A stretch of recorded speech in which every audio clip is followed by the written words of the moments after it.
Anyway, we begin with Dubai, in fact, because the first time I came here, which was only 20 years ago, it was like a small village. I was the tallest thing in it. Now look at it. It's unbelievable. It's not that now, is it? It is Staggering. It is unbelievable, that. Do you know, this shirt is older than everything you can see out of that window. James, that shirt is older than Carthage, mate. Look at it. It is getting on a bit. Anyway, the point I'm trying to make is, a few years ago, when I first came here, there were virtually no motoring laws at all. I woke up one morning in my hotel, the hotel, there was only one, in the hotel thinking, how did I get back here last night?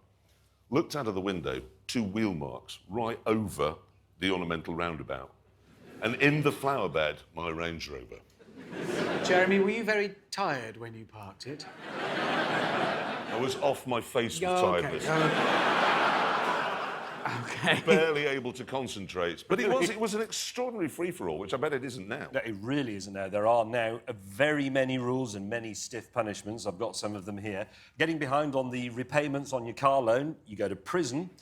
Making rude gestures at other motorists, you go to prison. Well, they're all just the things I did when I was 17, all of them every day. I quite approve of that. I'm just thinking of all the things that you could be sent to prison for in Britain. Oh, if we ran it properly. Very good conversation, isn't it? Here's one.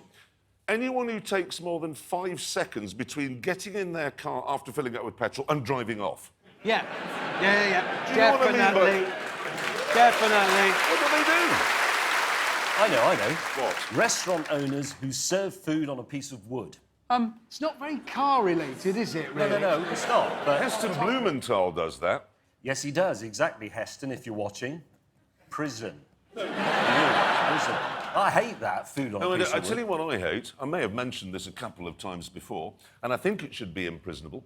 Any pilot who allows the cabin of the plane to be more than 68 degrees Fahrenheit. No, I'm with you on that one. All planes are too hot these days. Well, It's just a standard moan of yours. I know. it is... Oh, God.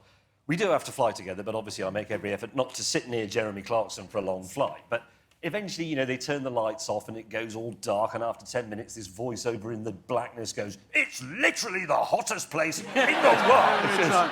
Are we flying into the sun? If it gets any hotter, I shall open a window. I've heard all this so many times. Honestly, why do they do it? Why are there any pilots here? Yeah. You are a pilot. Why do you do it? Why do you boil us all? Who do you fly with? Etihad. How hot are the planes?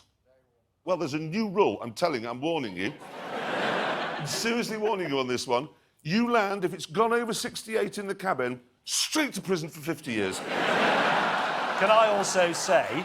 Since you're in here, no, it's worth pointing this out. Since you're in here, when we're all trying to sleep, don't come on and tell us the outside temperature is 57 below zero, because we don't give a toss. No, we don't. Right? Because you can't All open we the care window about anyway. is the temperature in the plane. Just a few rules. Anyway, let's move it on. Shall we get back onto some cars? Yeah, travel. Well, sort of travel-related stuff. OK. I've got a photograph here of Britain's idea of infrastructure investment, OK? This is in Cambridge. It's a T-junction that they've designed for reasons known only to themselves to look like a roundabout. Yeah, and let me guess, it cost 100 grand to do it. No, it was £500,000, yes. Of course it was, yeah. £500,000 they charged the taxpayer for that. For some paving slabs, which Exactly. is what that is. Anyway, Dubai's idea of infrastructure investment is a little bit different, because what they're planning is this. It's called the Hyperloop.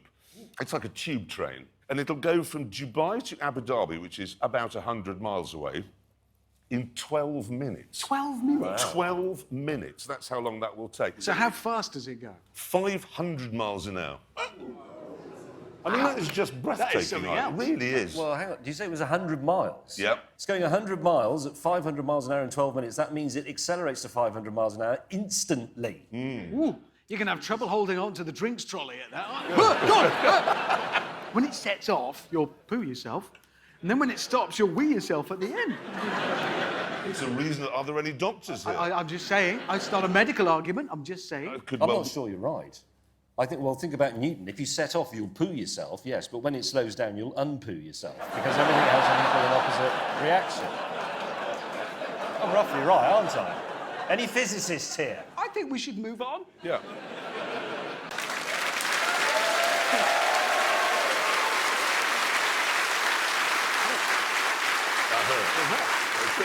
Well, it didn't hurt as much as the wine bottle last week.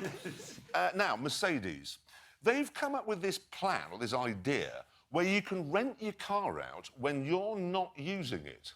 Was that a bit like Airbnb? Is it? Exactly like Airbnb. The thing Mercedes haven't realised is that we, and I'm sure you all agree with me on this, we form an emotional bond with our car. Yeah, we're attached to them. Exactly. So you're renting it to someone else. It'd be like renting out your pet. Yeah, or your penis. I mean, yes. I'm attached to it. Yes, I mean, you that's wouldn't what I want mean. to see somebody. One would hope so. Yeah. You wouldn't want to see somebody else having fun with it. No, it's mine. Exactly. Exactly. And that's what I'm on about. Mercedes has obviously got it into its head, and this really worries me because it's a large car company, that cars are just tools like microwave ovens or fridge freezers that we'll just sort of glad, oh, yeah, you can borrow it, I don't really care. No, you're absolutely right, actually. They are very emotional because, you know, if you have a car, eventually you sell it, but then you see somebody else driving around in it. That always feels bad. It's a bit like watching your ex-girlfriend do sex with someone else. It is. No, and after a terrible evening in a wardrobe, I know. Strangely undermining. I'm sorry to interrupt, but you can see those circles in the lake just Monster! there. Monster! It's a monster! I just saw. Did anyone else see that? Monster! Monster! It's real. Well, hang on. Why don't we told just, you. since we can't agree on this, is there a monster in the lock? Yeah! Right, there you go. They live here. They would know. And if there were no monster, what would you do for a tourist industry up here? Sell tea towels without monsters on them. No, I'm not having that, because what you're saying is that, you know, come to beautiful Scotland, as you've said, lovely roads, lovely scenery, Yep. there's a hotel, a beautiful lake. Why would they say, yeah, but there's a monster? That would be like saying, come to Yorkshire, it's beautiful, we've got the plague, you know? And they wouldn't do that. We've got distracted a little bit. We have got a bit off topic. What were we talking about? No, we were talking about him hiding in a wardrobe, watching Oh, an yeah. ex-girlfriend. Have Yeah, sex that was an with- overshare. It was a Okay. bit of an overshare. Yeah. It was But either that actually- or he'd rented his penis out. I can't remember. Something along those lines. But actually, there's a point I just want to make on this, about this emotional connection we have with our cars. Because you know when you scrap a car, I don't know if anyone's done that, it really is very tragic when you watch a car that you've got all those shared memories going into the crusher. It's the end of the road. It is the end of the road. Well, there's this a new organisation, it's called Charity Car, where you can give your car to them, they deal with all the paperwork and what have you, and take your car away, yeah? And then they give the money that they raise to a charity of your choice. Well, that's quite a nice It idea. is a I nice like that. idea, so that, you know, it's sad your old car's gone, but now, you know, a donkey can be rescued. And your car lives on in the smile of an abandoned donkey. That's a beautiful thing. That's what we're about. That's what this show is, it's all heart. Yeah. That's what we are. Heart and road safety, those are the two pillars of that underpin everything, really, on this show. I've got some conversation Have you? for you, yes, which is that there's a website that tells you how many of any given type of car are still left on the roads of Britain today, yes? And I'm afraid we have some sad news. Yeah, we do. This is a big worry. You remember the Citroen Saxo VTS? Yeah? There it The is. car of the agri. It is. The ideal car to nip out and steal a chainsaw in.